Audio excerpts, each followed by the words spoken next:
የዚችን ሴትዮ የገንዘብ ፍቅር ሳይው ማለት ነው ጌታን የኢትዮጵያ ሕዝብ ምን ያህል ቢቸግረው ነው ብዬ ነው ያሰብኩት። እና እቺ የሁላ ብር ያላት እንዲህ ከቸገራት ሌሎቻችሁም ሊቸግራችሁ ይችላሉ ብዬ ስላሰብኩ ማለት ነው። አንድ ታዋቂ አርቲስት ማለት ነው ትልቅ የልጆች እናት ምናምን አርቲስት እኔ የሆነ ፕሮሞሽን ዘርፍ ላይ በጣም እግዚአብሔር ሞገስ ሰጥቶኝ ስኬታማ የሆንበት የስራ ዘርፍ አለና እዛ ስራ ላይ ደወለች። ትእዛዝ ስለሆነ ደወለችልኝ ምናምን እንደዚህ አክብረውኝ ሲደውሉ ምናምን በቃ ይደውሉላችኋል፣ ከዚህ ስልክም የዋናውን ሰጣለው እንትን ኦርደር ታደርጋላችሁ ምናምን ብዬ ራሴ ስልክ ልኬ ምናምን ከዛ ልዘዝልሽ ወይ እንደዚህ ታረቂያለሽ ምናምን ብያት ከዛ ደወለች። ደውሉላት ምናምን ስላው ደወለች። እሺ ፕሮሞሽኑን ለምን እኔ ያልሰራላችሁም ላይክ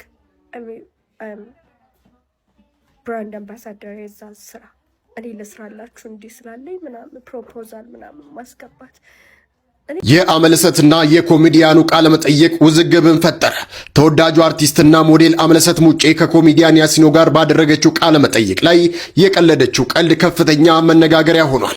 እሸቱ ወንድሜ ምናልባት ይሄን እየሰማህ ከሆነ የምትሰማም ከሆነ ሌሎችም እንድትልኩልኝ ቆርጣችሁም ቢሆን እንድትልኩልኝ ይፈልጋለሁ። በታሪክ ይሄን ባሉት ቅንጣት ከፀጉርህ አንዲት ዘለላ እንኳን ምንም አትሆንም። ይሄን ማን ተወዳጁ ድምፃዊ ጎሳዬ ተስፋዬ ህመም ላይ መሆኑን ገለጸ። በስቲችኛዋን መራራ እውነት ስሙልኝ እስቲ። ሰላም እንደምን አላችሁ የዚህ ቻናል ቤተሰቦች፣ ባላችሁበት ሰላማችሁ ብዝት ይበልልኝ።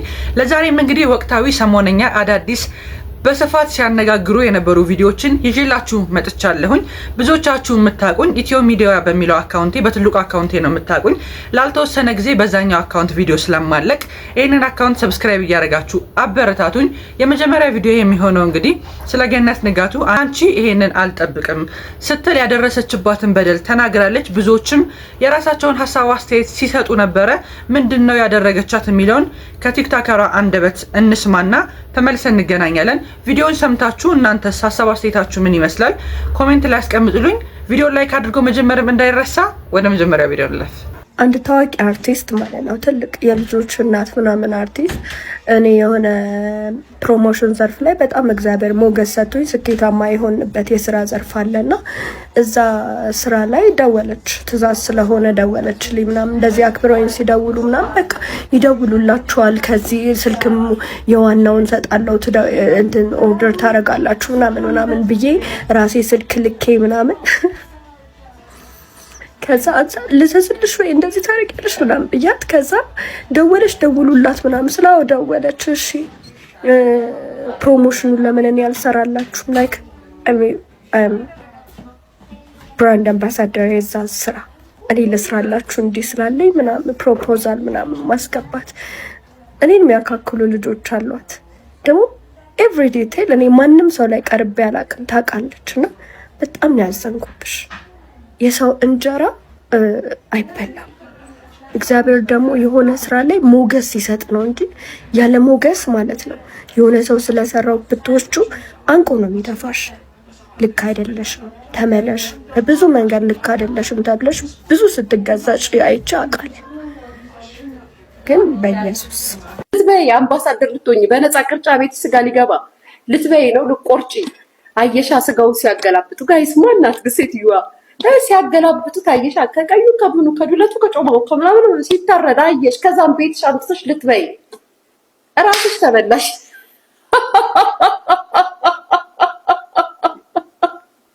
ሊበላ ሶሻል ሚዲያ ላይ ተበላሽ ራስሽ። አይ መድኃኒዓለም ይስልሽ በወጣም አለቀልሽ። እንግዲህ ከበሬ ጋር ሁሉ ነው የሚያገናኙሽ። በሬዋን እንዲያርጉ አንቺን አስቀምጠው ነው የሚለቁሽ። ህዝብ ሶሻል ሚዲያ ላይ ተመጣጣው ጋይስ ጌታ እንደው ልትበይ አምባሳደር የበሬ አምባሳደር ልትሆኚልሽ ጉድሽ እዚህ ወጥቶ እግዚአብሔር ይጠብቅሽ። እንደው ማንሽ ከካሌብ እናት እንደው ለኔ ንገብ ማናት ሽክ በይ እኔ ፍቅር ሽክ በይ ትንሽ ቀዳድ እንበልባት እንቀዳድባት። እኔ ወርምን ትያለሽ ያዋጣኛል እኔ ከዛ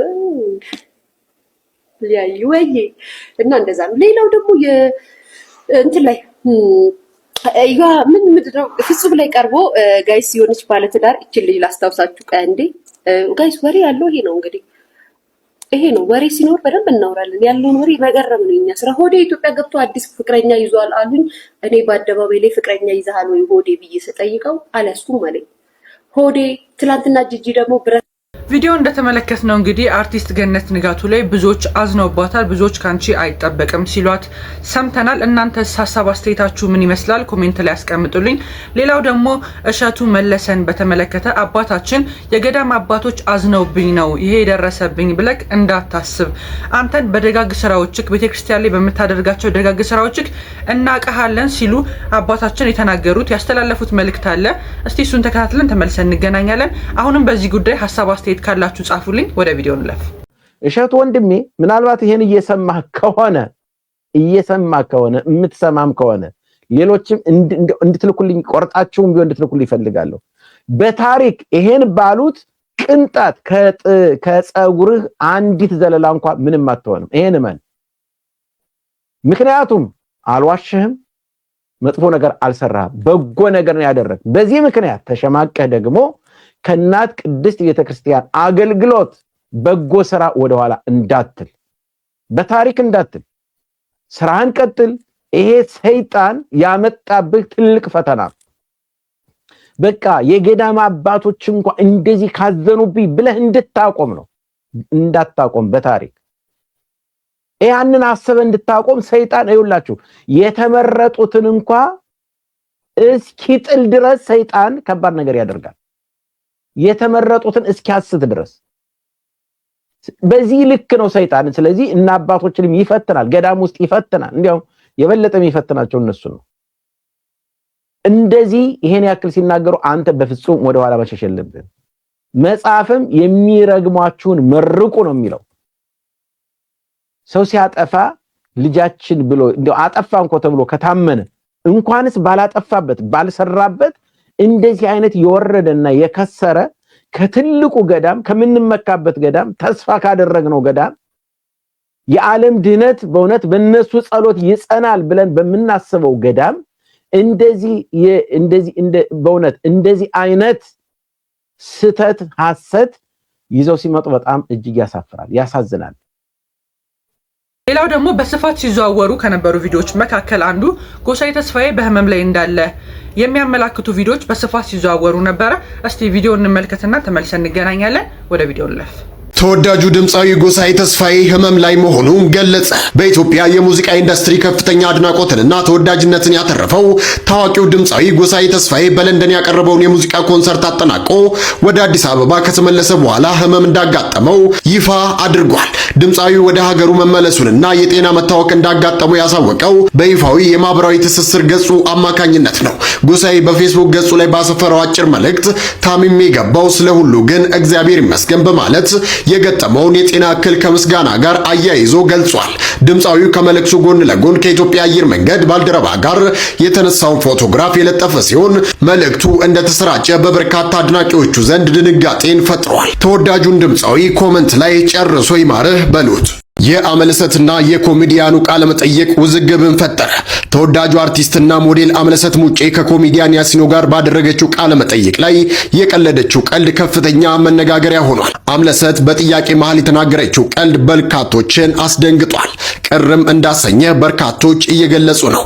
ነገሩ እንዲህ ነው። በፖድካስቱ ጨዋታ መሃል ያሲኖ በኩራት አንድ ነገር ተናገረ። ሲክስ ፓክ አለኝ ሲል ኤሚ ደግሞ ስፖርት ሰርተ ነው እርቦ ነው በማለት በቀልድ መልክ ትናገራለች። ይህም ቪዲዮ ተቆራርጦ ሲለቀቅ በርካቶችን አሳዝኗል። ይህንን ጉዳይ እንዴት ተመለከታችሁት? ሐሳባችሁን በቅንነት ኮመንት ላይ አጋሩ። የዘንድሮ ህፃናቶች በምን ይሸወዳሉ? ኢቢኤስ ፕሮግራም ላይ የምናውቀው ልጆ ምን ይላሉ የሚለው ፕሮግራም አንዲት ህፃን ከሷ የማይጠበቅ ምርጫን መርጣለች። ብዙዎችን ሲያነጋግር ነበረ። እስቲ ቪዲዮ እንመልከትና ተመልሰን እንገናኛለን። ሀሳብ አስተያየት ካላችሁ እንደተለመደው አስቀምጡልኝ። ወደ ቪዲዮ እንለፍ። አስቤዛ ይሻላል። ለምን ልብኝ አስቤዛ ይሻላል። የዛሬ አሸናፊያችን ማናት? ይሎላ በዚህ ፍቅር እንግዲህ እዚህ ጋር ስማ፣ ምን ይታይሻል? የህፃናት አሻንጉሊት። የህፃናት አሻንጉሊት። ኧረ እቺ ትልቅ ሴትዮ ናት። ትልቅ ሴትዮ አሻንጉሊት ናት። የትልቅ ሴትዮ አሻንጉሊት ጎበዝ። እዚህ ጋር አሻንጉሊት አለ፣ ልብስ አለ፣ የፀጉር ማበጠሪያ አለ፣ በስማም ቦርሳ አላት። አታምርም? በጣም ታምራው እንዴ! በጣም ነው የምታምረው። ታምራለች። እሺ ሜኑናዬ ምን ነው ጠጋ ጠጋ አልሽ? ቆይ አላስመርጥሽ። ኦ ማይ ጋድ እሺ ከዚህ መጫወቻ እና ከ6 ወር አስቤዛ ወይ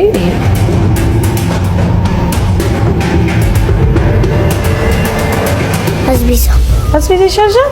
ለምን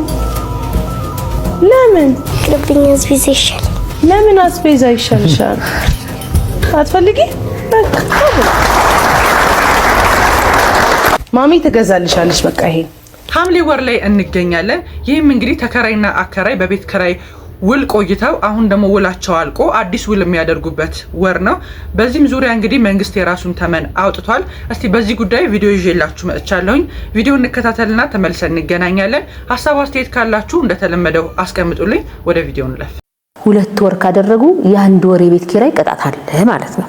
ውላቸውን ሳያድሱ ውላቸው ኤክስፓየርድ አድርጎ ግን ደግሞ አከራዩ ተከራዩ አብረው ኖረው እድሳት ሳይፈጽሙ 2 ወር ካደረጉ የ1 ወር የቤት ኪራይ ቅጣት አለ ማለት ነው።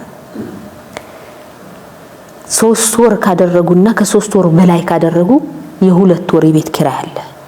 አዲስ ተከራይ አስገብተው አዲስ ተከራይ ገብቶ ከተከራዩ ጋር ውል ካላደሱና ይሄ ደግሞ እንዲሁ ውላቸውን ካላስመዘገቡ ደግሞ ይሄም የ1 ወር ቅጣት አለው። ውል ያላቸው ውላቸውንም ሳያድሱ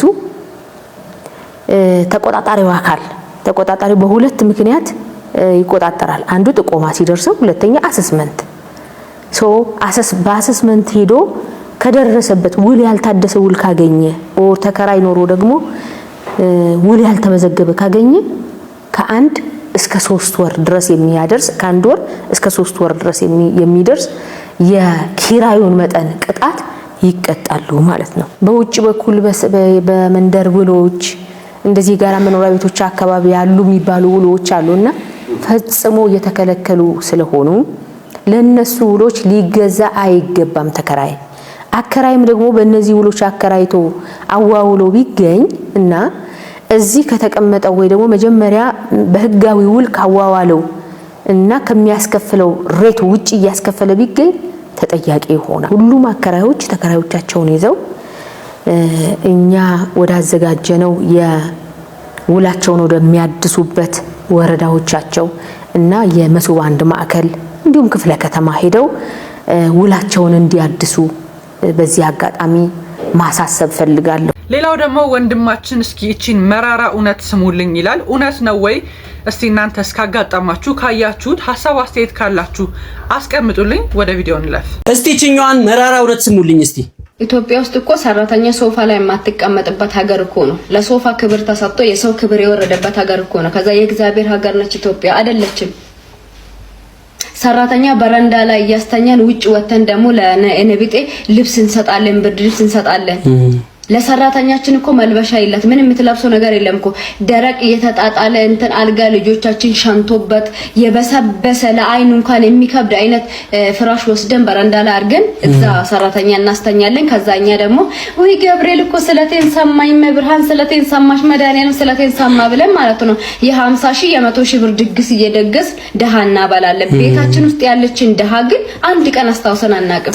ሰራተኛ ድሮም ክብር አይወድለትም። ክብር ከሰጠ እናንተ ክብር ስጡትና እሷ ክብር አትወድ። ምን አጋባችሁ? መስጠት ያለባችሁ ስጡ። ቀድማችሁ የሷን ክብር አታስቡ።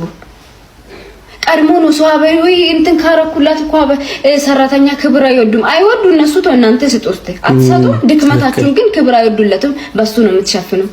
ከዛው ኢትዮጵያ ጋር አይደለችም።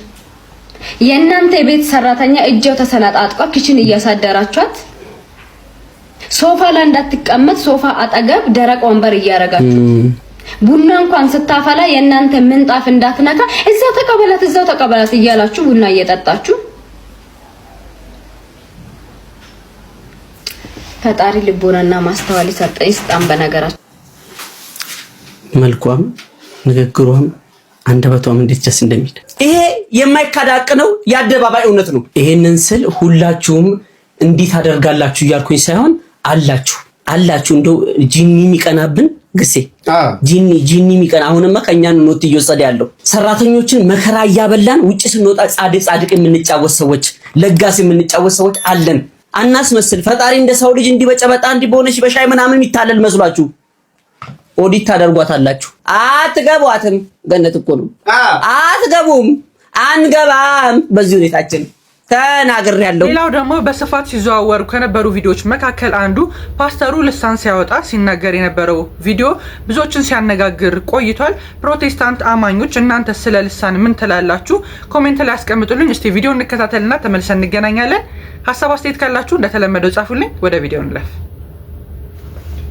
ማኮሳካ ሆነጋማታ አልባንታኮ አናገሪገሪቦ ሪዳጋዳዳ አናረጋዳጋቦ ሸባዳጋባ ሸባዳጋባዲያማ አናረጋባዲያማ አናማዲጋማዲዮስ ሎቦቦቦቦ ቸነነበጋዲያ የጨረሰ ነገር እጃችሁ ሲገባ ይቻላል።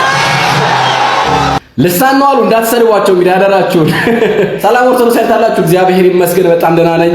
እስኪ ስለነኝ ሰዎች ልሳን ብለው ስለሚናገሩት ዲቃላ ሆሄያት እንሄድበታለን መጽሐፍ ቅዱስ ምን እንደሚል ማለት ነው። ከዛ በፊት እንደተለመደው አካውንቱን ፎሎ ቪዲዮን ደግሞ እጅግ አብዝታችሁ ሼር፣ ኮፒ ሊንክ፣ ሪፖስት፣ ዱት ላይክ፣ ፌቨራይት እንድታደርጉ በልዑል እግዚአብሔር ስም እጠይቃችኋለሁ። 3 ሰከንድ ልስጣችሁ። አመሰግናለሁኝ። ወደ ሐሳቤ ገባለሁኝ። በነገራችን ላይ እነኚህ ሰዎች ላራራራራ ጧጧጧጧ ቦቦቦቦ ምናምን እያሉ የሚናገሩት በሙሉ ዲቃላ ሆሄያት እንጂ ወይም ደግሞ ቤታቸው የተለማመዱት እንጂ ልሳን አይደለም። መጽሐፍ ቅዱስ ልሳን የሚገልጸው በዚህ አይነት መንገድ አይደለም። አይኖ ሐዋርያት የተገለጸላቸው ልሳን አለ፣ ቅዱስ ጳውሎስም የሚናገረው ነገር አለ። ግን እሱ ምን አይነት ልሳን የሚለው ሲቀጥሩ እንመልከት።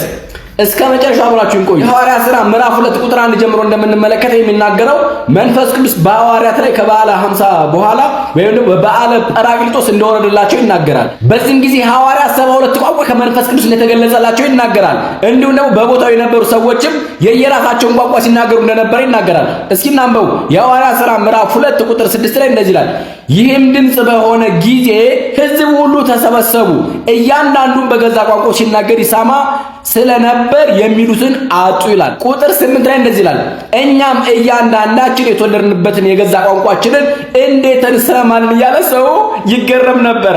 እጅንስ ልሳን ማለት ይሄ ነው። ሐዋርያት በወቅቱ ይናገሩት የነበረ ቋንቋ አለ።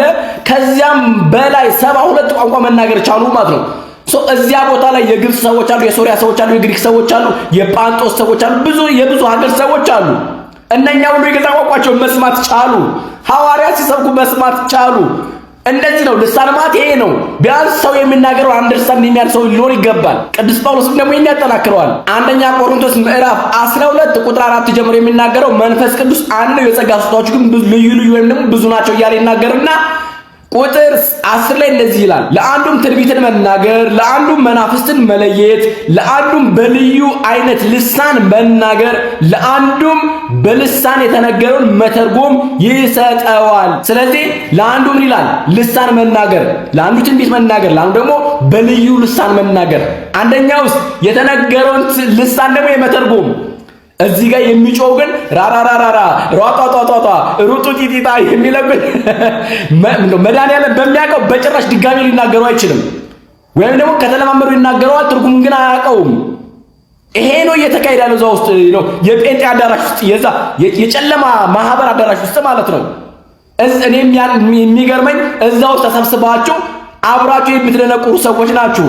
እንዴት ሰው ያለፋበትን የጨረሰ ነገር እጁ ገባ ሲባል አሜን ይላል፣ ምንም ባልገባው ነገር ውስጥ። ኧረ በመድኃኒዓለም እያስተዋል ይሄው መጽሐፍ ቅዱስ የሚናገረው ይሄን ነው ስለ ልሳን። እናንተ ከየት ያመጣችሁ ነው ዲቃላ ወይ ያሰበሰበ እዚህ እየመጣ እዚህ ጉሮሮ እስኪሰነጠቅ ድረስ የምትጮኸው? ኧረ በመንፈስ ቅዱስ አታላግጡ፣ ተው። ደግሞ አላችሁ እዚህ ውስጥ እየገባችሁ መንፈስ ቅዱስ ልትሳድባላ መንፈስ ቅዱስ ንሳገባ ይረደዛ። የደንቆሮ ትምህርት አይደለም እኮ ነው የሚከተለው እንዴ። መጽሐፍ ቅዱስ እኮ የማይናገረው ነው የሚቃወመው። በመጽሐፍ ውስጥ መተስታሾ በኢየሱስ መተስታሾ ነው የሚቃወመው። ስለዚህ መንፈስ ቅዱስ በእኔ ላይ አለ፣ ምንም ሊያደርገኝ አይችልም። አንተ የምትናገረው የሐሰት መንፈስ እኔ ጋር አይሰራም፣ ያንተ ኢየሱስ እኔ ጋር አይሰራም።